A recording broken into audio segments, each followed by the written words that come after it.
अस्सलाम वालेकुम। अब हम लोगों ने पहले मेनली हीमोस्टेसिस देख लिया था। अब हम लोग उसके बेसिकली डिसऑर्डर्स डिस्कस करेंगे। अच्छा, क्योंकि हम लोगों ने लैब्स रिपोर्ट देखनी होती है, वहाँ से हमने मेन डायग्नोसिस करना होता है। सो बेसिकली हमें पहले मेन चीज़ों के बारे में पता होना चाहिए। हमें बीटी, पीटीटी, पीटी और प्लेटेट काउंट, ठीक है, इनके बारे में मेन पता होना चाहिए। सो सबसे पहले तो डॉक्टर स्टार ने यहाँ पे एक तरीका बताया कि इसको हम कैसे याद रख सकते हैं। जो हमारे पास इंट्रिंसिक पाथवे है, वो हमारे पास उसमें नंबर ज़्यादा आ रहे हैं, ठीक है, जो कि हमारे पास बेसिकली क्लॉटिंग फैक्टर है। इस वजह से जो एक्सट्रिंसिक फैक्टर को जो चीज़ डिटरमाइन करेंगी वो हमारे पास क्या होगा, पीटीटी, जिसको हम एपीटीटी भी लिखते हैं, ठीक है। और क्योंकि हमारे पास जो एक्सट्रिंसिक पाथवे है उसमें हमारे पास क्लॉटिंग फैक्टर भी 2 हैं, तो इसके लिए हमारे पास जो डिटरमाइनिंग फैक्टर है वो भी हमारे पास पीटी है, ठीक हो गया। और फिर जो हमारे पास कॉमन पाथवे है, अगर यहाँ पे कोई मसला आएगा तो हमारे पास पीटीटी और पीटी दोनों रेज होंगे। लेकिन एक चीज़ है कि जब हमारे पास कॉमन पाथवे ज़्यादातर अफेक्ट हो रहा होता है तो हमारे पास पहले जो है वो पीटीटी रेज होता है, उसके बाद हमारे पास पीटी। लेकिन अगर हमारे पास सिर्फ एक्सट्रिंसिक हो, वो भी ज़्यादातर मेनली अगर 7 इफेक्ट होगा तो पीटी रेज होगा। और अगर हमारे पास इंट्रिंसिक पाथवे के अंदर कोई भी मसला आएगा तो हमारे पास क्या होगा, एपीटीटी रेज होगा।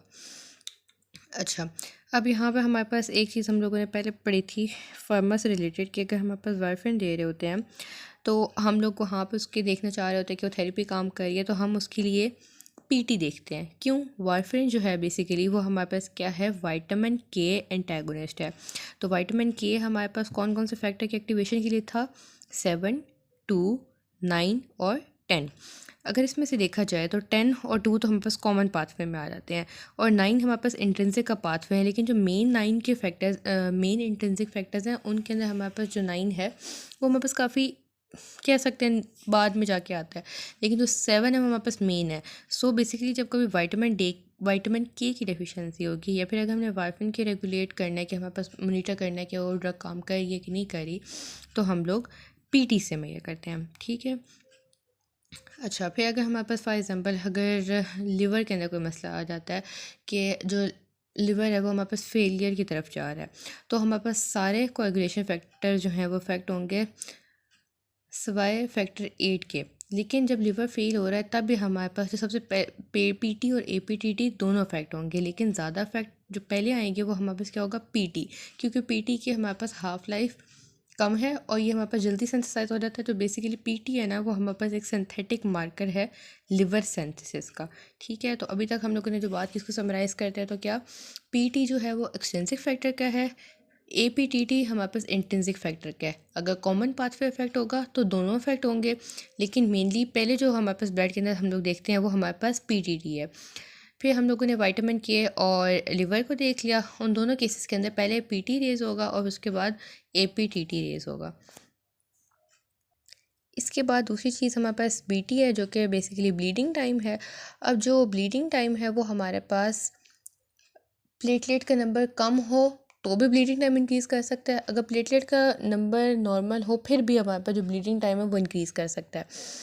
अच्छा, अब ऐसा क्यों होगा, क्योंकि अगर बेसिकली अगर हमारे पास प्लेटलेट का नंबर ठीक है, लेकिन अगर उसके अंदर हमारे पास उसके फंक्शन में कोई मसला है, उसके ग्लाइकोप्रोटीन में कोई मसला है, वन वाइब्रेंट का कोई फैक्टर का कोई मसला है, उन केसेस के अंदर भी बेसिकली हमारे पास जो प्राइमरी हीमोस्टेसिस है वो अफेक्ट हो रही है।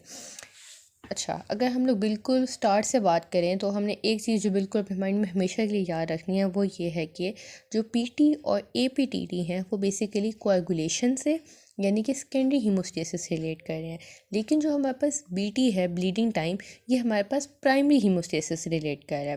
तो ये हमारे पास प्लेटलेट की क्वांटिटी और क्वालिटी पे बेसिकली डिपेंड कर रहा है। अच्छा देखें, ब्लीडिंग टाइम हम कह रहे हैं ज़्यादा हो रहा है, ठीक है। इसका क्या मतलब है कि फॉर एग्जांपल कोई भी इंजरी हुई है तो हमारे ब्लीडिंग स्टॉप नहीं हो रही, ठीक है, उसको टाइम लग रहा है स्टॉप होने में। इसका मतलब यही है ना कि जो जो प्राइमरी प्लग है वो ही नहीं बन रहा, क्योंकि स्टेबल करने की बात तो बाद में आएगी ना।